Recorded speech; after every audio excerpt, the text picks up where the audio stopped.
St. Louis is a very important piece of history. This image that we have of refugees going to country after country begging for admission is a very strong one. When stories about other ships, and there were many other ships and many other stories, were mentioned once or maybe twice. But there wasn't the same kind of serial episodic coverage that we see with the St. Louis in any other case. There was a suicide attempt. Somebody tried to commit suicide, jumped ship, and was taken by ambulance to a hospital. There was a burial at sea on the way over. There were all kinds of things. Everyone had hope that they were going to be able to get off the ship in a country that was going to accept them. Part of the narrative thread through these stories is that it looks like they're going to be saved.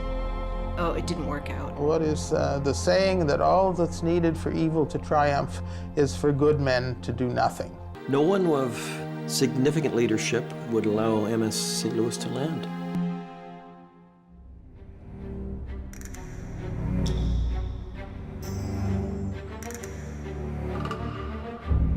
May 1939. The ocean liner the MS St. Louis departed Hamburg, Germany, en route to Havana, Cuba, with 937 passengers fleeing Nazi persecution. People were feeling very positive about being able to get out of Germany. The most profound memory for me was when we were in the middle of the Atlantic Ocean and the weather was quite bad. In those days, the ships didn't have stabilizers, so I was profoundly seasick. They had all come on board ship with what they thought would be landing visas for Cuba. They had no idea, although the shipping company did, that they might have a problem landing in Cuba.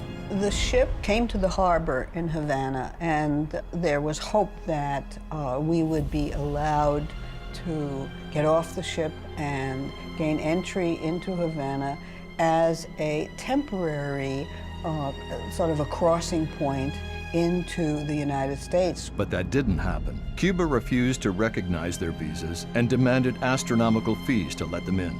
The president, smelling profits to be had, declared that the passengers could buy refugee visas.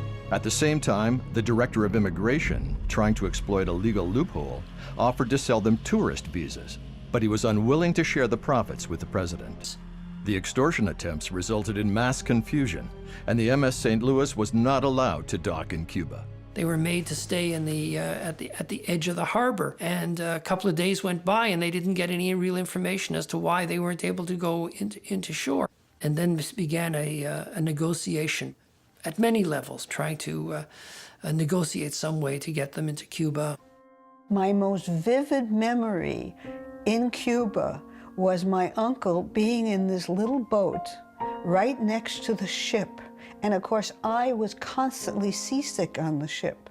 And when I saw my uncle in this little boat, I was ready to leap off the ship and to join him in that little boat. And I can still, as I say this, I can see him in that boat with this Cuban man. There was a general appeal that went out, a humanitarian appeal to all the Americas. Somebody should come forward and take these people. They're in crisis. Jewish leadership tried to lobby the government, thinking that quiet diplomacy rather than more assertive tactics would be effective. There were those, indeed, who were trying very, very hard, collectively, within the organized Jewish community, such as it was, to get the government to reconsider its regulations. Whether anybody was listening is a different thing. Anxious not to appear confrontational, community leaders initiated backroom discussions with officials at all levels. And these were very quiet and civilized discussions, and as we know, they led nowhere.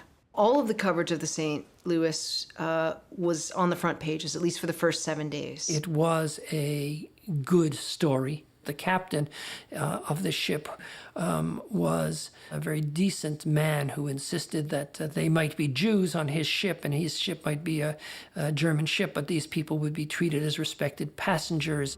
The captain claimed that there could be a mutiny on the ship. He suggested to reporters that there was a suicide pact, that there could be mass suicides. For him to be so determined to find a place where the ship could land and people could get off and continue with their lives was a very noble thing for him to do. A passenger on the St. Louis, Max Lowe, attempted to commit suicide on May the 30th. He slashed his wrists and jumped into the ocean. The newspaper headlines played like a melodramatic serial. Fears Jews will enter death pact. Refugee liner ignores order to leave Cuba. Dominica offers haven to refugees barred at Havana. Liner carries refugee Jews into Caribbean. Offer respite to wandering Jews on liner. The passengers of the MS St. Louis, unwelcome in every country in the world, are forced to return to Europe, which would soon be under total Nazi domination. We know that it was reported in newspapers all over the world, including radio broadcasts in Nazi Germany. Using it as a form of propaganda. Look, nobody wants them, right? At the 11th hour, 4 countries agreed to take the refugees: England, Belgium, France, and the Netherlands. And Captain Schroeder gets permission to dock in Belgium, where the voyage of the St. Louis finally ends. Only the refugees allowed to land in England were saved from the Holocaust. Those dispersed in continental Europe were trapped by the advancing Nazi dragnet. Little more than half of them survived.